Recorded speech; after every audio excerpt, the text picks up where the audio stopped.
Bora falar de futebol? Bora falar da eliminação do Palmeiras da Copa Libertadores da América, 2-2 em casa contra o Botafogo. Por pouco o Palmeiras não leva para os pênaltis, hein? Chegou a fazer 3-2, uma virada que seria épica, mas o VAR acabou anulando o gol do Gomes. O que explica essa eliminação do Palmeiras e essa classificação do Botafogo? Eu vou trazer dois pontos muito claros para mim e que eu vou colocar primeiro os spoilers para você entender e depois eu mergulho em cada um separadamente. O primeiro, uma hora a conta da eficácia chega. E o segundo ponto, que tem a ver com o mercado. O mercado de transferências de um time, ele tem dois momentos. O momento do impacto da contratação e o momento do impacto da entrada do jogador no time. O principal momento é o segundo, não é o primeiro. E claro que isso também tem a ver com Palmeiras e Botafogo. Vou trazer esses dois pontos separadamente para falar sobre esse resultado, mas antes, para a galera que está chegando agora no canal, eu quero bater 100 mil inscritos logo. Então, me dá uma moral? Vou me apresentar rapidamente. Prazer, meu nome é Rodrigo Fragoso, eu sou setorista do Palmeiras na TNT Esportes e produzo análises em vídeo sobre o clube nas minhas redes sociais. Ó, se inscreve no canal, me dá essa moral, tá? Ativa as notificações todo dia às 7 da manhã. Tem uma análise sobre algum assunto importante e relevante envolvendo a Sociedade Esportiva Palmeiras. Além disso, clica no like, clica no joinha que está aqui embaixo e no botão do hype também, que você vai dar uma moral para o trabalho que eu faço aqui. E evidentemente que eu espero um comentário seu aqui embaixo, com algo a agregar, algo a discordar, debata com a galera aqui embaixo, sempre em alto nível e com educação também. Combinado? Bora lá. Seguinte, são dois pontos muito importantes e que tem tudo a ver com o jogo, né? O Palmeiras perdeu o primeiro confronto por 2-1 no Nilton Santos e precisava reverter o resultado. É interessante perceber o impacto dos reforços do Botafogo nos dois jogos e o impacto dos reforços do Palmeiras nos dois jogos. Mas antes disso, eu acho que a gente precisa mergulhar no que foi a partida em si no Allianz Parque. O Palmeiras teve muito volume mais uma vez. A gente está falando de um Palmeiras que foi buscar 25 finalizações diante do Botafogo. 25 finalizações. Criou muito. E é algo sistemático desse time do Palmeiras, que finaliza muito as jogadas que tem ao longo dos jogos. Não à toa, o Palmeiras é, desde o começo do Campeonato Brasileiro, de longe a equipe que mais finaliza. No entanto, e eu peguei o Campeonato Brasileiro, claro, como métrica, porque é o que tem mais jogos para se analisar. A Copa Libertadores, por exemplo, tem poucos jogos, Copa do Brasil também. Agora, falando de uma métrica grande, a gente está falando de um time que finaliza de longe mais do que os seus adversários. Mas não é nem o primeiro, nem o segundo, nem o terceiro melhor ataque da competição. Em relação ao Botafogo, por exemplo, para trazer a mesma métrica, o Botafogo ele está ali embaixo, praticamente na 10ª posição dos times que mais finalizam no Campeonato Brasileiro e tem 10 gols a mais do que o Palmeiras. Por que eu estou trazendo esse olhar? Porque o Palmeiras enfrentou o Botafogo e quando a gente olha para o todo, a gente está falando basicamente de uma efetividade que faz toda a diferença. Olhando para os dois jogos, o Palmeiras finalizou 32 vezes, contando o jogo de ida e jogo de volta. 32 vezes. O Botafogo, 18 vezes. O Botafogo fez 4 gols na equipe do Palmeiras. O Palmeiras marcou 3 gols na equipe do Botafogo. Dá para colocar um quarto aí na conta que foi anulado por conta do toque de mão? Se você quiser colocar, fica à vontade para colocar, mas ele foi anulado. O fato é que o Palmeiras finalizou praticamente o dobro do Botafogo e fez menos gols. Ou se você quiser colocar na conta o gol, fez o mesmo número de gols. A efetividade faz muita diferença. Muita diferença. E aí vem a métrica do Campeonato Brasileiro. O Palmeiras finaliza basicamente 17 vezes por jogo, o Botafogo 12. E o Botafogo tem 10 gols a mais. Então a efetividade, ela faz toda a diferença. Toda a diferença. Como fez na Copa do Brasil, quando o Palmeiras recebe o Flamengo, faz um gol, tendo finalizado 21 vezes. 21 vezes. Eu já falei em outros vídeos aqui, inclusive, sobre esse problema do Palmeiras, que tem muita dificuldade em concluir bem as suas jogadas. E por isso, tem muito volume, mas não coloca tanta bola na rede quanto poderia.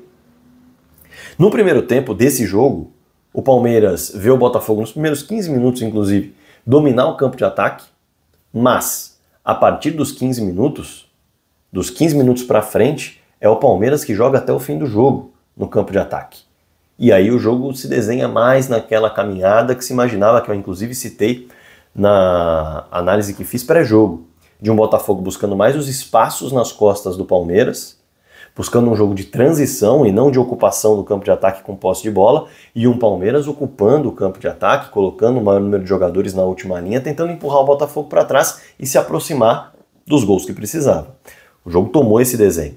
E claro que o Botafogo não se sente tão desconfortável no sentido de atacar dessa forma, não à toa conseguiu 2 gols. E aí a gente está falando, para ter uma ideia, de um universo em que o Botafogo, neste confronto, em que o Palmeiras finaliza 25 vezes, o Botafogo finaliza 8. 8 vezes. O Botafogo finaliza no Allianz Parque. O Palmeiras 25. E o placar termina 2-2. Tem tudo a ver com efetividade, né? Quando a gente fala em efetividade, o primeiro tempo é muito claro.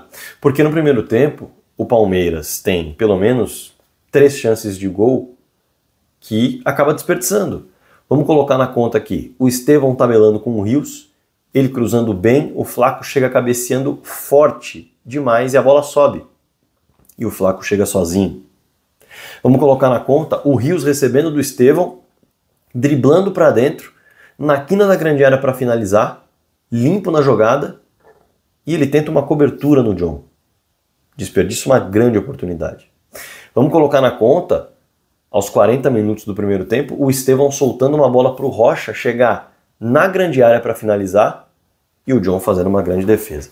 Isso sem contar outras oportunidades que nem foram tão claras de gol, como por exemplo, uma jogada que aconteceu aos 18 minutos em que o Estevão inverte uma bola para o Caio, ele acha o Veiga ajeita para o Rios e o Rios solta para o Estevão soltar uma pancada e o Barbosa na pequena área consegue explodir essa bola e impedir que ela chegue no gol.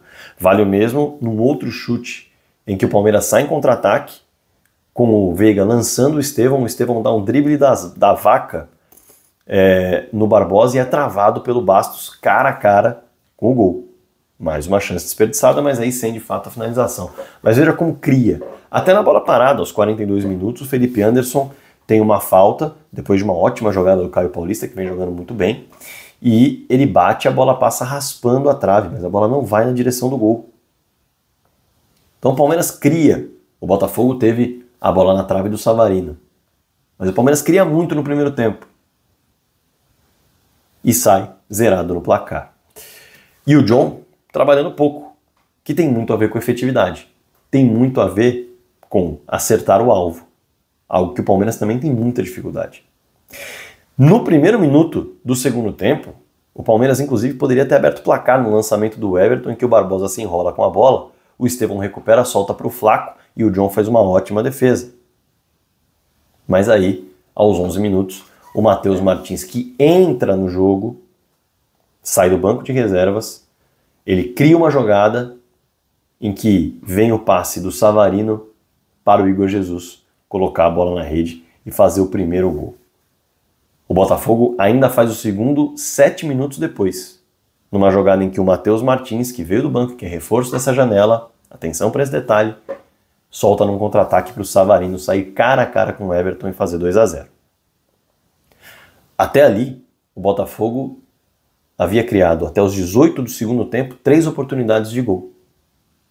E foi letal fazendo 2. O Palmeiras já tinha criado pelo menos 8 oportunidades. 4 talvez claras. E não tinha colocado nenhuma bola na rede. É claro que isso faz diferença. É claro que isso pesa. Sair na frente num confronto como esse, ainda mais dentro do Allianz Parque, dentro de casa, tem tudo para mudar a história do jogo. Tudo para mudar a história do jogo. E depois do 2-0, o Palmeiras perde outras oportunidades de gol, mostrando a questão da efetividade. Eu já vou entrar no ponto do mercado, tá? Aos 19 minutos, o Estevão avança pela esquerda e cruza na grande área uma bola rasteira para alguém chegar desviando. E o Rony não consegue chegar para desviar. Ele chega na bola, mas ele erra a bola. Aos 20 minutos, o Gabriel Menino recebe limpo na grande área. Uma bola quicando. para poder finalizar. E ele acaba entregando a bola nas mãos do John. Aos 27 minutos tem uma inversão de bola para o Estevão. Ele vai para a linha de fundo de novo, cruza e o Flaco, em vez de finalizar, ele faz um corta-luz para ninguém. Olha só a quantidade de oportunidades que se cria e não coloca a bola na rede. E a gente está falando já de um 2-0, com um ambiente bastante desanimado, um ambiente desconfiado dos jogadores, claro, também da torcida. E de repente o time consegue pegar no tranco. E vem a virada a partir dos 40 minutos, com um gol do Flaco de cabeça, um gol do Rony em bola que espirra, bate-rebate, ele consegue finalizar, e outro bate-rebate com o Gomes. O gol que é anulado, mas o Palmeiras chega a virar a partida, anulado no VAR. Esses 3 gols eles podem dar a impressão de que não, o Palmeiras consegue concluir a jogada em gol, o Palmeiras consegue fazer seus gols, mas eu vou repetir. A equipe do Palmeiras finalizou 25 vezes a gol. A do Botafogo, 8. E o jogo acabou 2-2. E aí vem o ponto da influência do mercado. Porque enquanto o Botafogo tem um time muito bem definido e os reforços já entraram jogando e vem dando resultado, o Palmeiras teve um mercado de impacto. E, de fato, um mercado muito bom, muito assertivo. Mas o impacto que esse mercado causa no time, ele é muito pequeno. Não à toa, para se ter uma ideia, no primeiro jogo, e aí eu vou entrar no ponto do impacto do mercado no time, tanto no Palmeiras quanto no Botafogo. No primeiro jogo, o Botafogo tem o Igor Jesus dando uma assistência, Igor Jesus chegou nessa janela, dando uma assistência e fazendo um gol. E o Luiz Henrique, que chegou no começo do ano, está brilhando e foi o autor do outro gol. O Palmeiras tem o Maurício colocando a bola na rede, mas num lampejo. O Palmeiras não foi brilhante, o Maurício não foi brilhante. Tanto que o Maurício, no segundo jogo, entra faltando 3 minutos para a partida acabar. Mas eu ainda vou me ater ao Botafogo. No segundo jogo, o Savarino, que chega no começo do ano, ele participa da jogada do primeiro gol e faz o segundo. O Matheus Martins começa a jogada do primeiro gol e dá assistência do segundo. Ah, mas o Botafogo fez uma grande reformulação, mas as peças encaixaram e vão dando resultado. Quando você olha para o Palmeiras, porque é bom lembrar, o Botafogo perdeu o Júnior Santos e perdeu o Eduardo. Quando você olha para o Palmeiras tem o ponto que eu citei do Maurício e o Felipe Anderson, que seria, ou melhor, é a contratação de maior impacto. Ele, no momento em que o Palmeiras precisa reverter um resultado, é substituído no intervalo da partida. E entra o Lázaro, que chega no começo do ano e até hoje não conseguiu entregar resultado nenhum. Para fazer uma comparação, por exemplo, ao Luiz Henrique e ao Savarino. Quando você olha para Maurício, que chegou agora, como chegou o Matheus Martins, por exemplo, como chegou o Igor Jesus, entra faltando 3 minutos. Além de Rômulo, que é uma peça que talvez seja a que mais tem impacto quando entra, talvez não, certamente é, quando sai do banco, ele nem mesmo é utilizado nesse jogo decisivo. Quer dizer, os reforços de ataque para decidir jogo, para melhorar a eficácia, eles têm resultado imediato no Botafogo. Já no Palmeiras, esse impacto no time ainda não aconteceu. De nenhum desses reforços. Nenhuma dessas peças. Hoje se tornou o que o Luiz Henrique é para o Botafogo, o que o Savarino é para o Botafogo, o que o Igor Jesus é para o Botafogo. Então, o impacto... E nem estou falando que o mercado do Palmeiras foi ruim. Essas peças que eu citei, Felipe Anderson, Maurício, Rômulo, o próprio Lázaro no começo do ano, jogador que estava batendo e voltando na Europa, eram peças que tinham tudo para entregar. Mas, nesse momento, ninguém conseguiu trazer o impacto nem de começo de ano e nem de meio de ano. O grande impacto que o Palmeiras tem, o Aníbal, acabou ficando no banco nesse jogo, começando no banco, mas é um titular absoluto. E o Caio Paulista é uma peça que, de fato, começa a render em agosto. Ele que chegou no começo do ano. Mas não são peças de ataque, né? Então, estou colocando aqui questão de efetividade, de ataque. E quando a gente olha para efetividade e ataque, tanto peças de começo de ano quanto peças de meio de ano do Botafogo entregaram resultado nas quartas, ou melhor, nas oitavas de final da Libertadores. Fato que não aconteceu com as peças de ataque do Palmeiras. Tanto de começo de ano quanto de meio de ano, ninguém conseguiu ter um efeito imediato de melhorar a equipe, que hoje não tem um time encaixado nesse momento. Já o Botafogo tem suas peças encaixadas, inclusive nem citei aqui porque não houve uma participação direta, mas o Thiago Almada tem dado resultado também ao Botafogo, mas não especificamente no confronto com passe ou com gol. Enfim, o fato é que a efetividade do Palmeiras é um problema, a eficácia do Palmeiras é um problema, a conta chega e chegou contra o Flamengo e chegou contra o Botafogo em jogos eliminatórios, assim como o mercado do Palmeiras não conseguiu solucionar esse ponto ainda. Pode dar resultado? Pode dar. Diferentemente do que aconteceu com o Botafogo, que, com o seu mercado, conseguiu uma efetividade muito interessante, a ponto de, num confronto desse tamanho entre Palmeiras e Botafogo, o Botafogo finalizar metade das vezes que o Palmeiras finalizou e conseguir fazer o mesmo número de gols. Maravilha? Um Botafogo muito forte, consistente, com transição e que vem forte tanto na Libertadores quanto no Campeonato Brasileiro. Já o Palmeiras agora tem só o Brasileiro para se concentrar e com algumas semanas cheias de treinamento tem capacidade de encontrar o time. Maravilha? Quase 17 minutos de vídeo. Comenta aí se chegou até o fim, hein? Falei bastante por aqui, tinha muita coisa para analisar, mas o confronto merece. Então, sem mais delongas, inscreva-se no canal se não está inscrito, clica no like, clica no hype, comenta aí embaixo, não se esqueça, espalhe o vídeo para todo mundo, vou encerrar logo isso aqui, senão vocês vão ficar malucos comigo com o tempo de vídeo. Maravilha? Bora falar de futebol.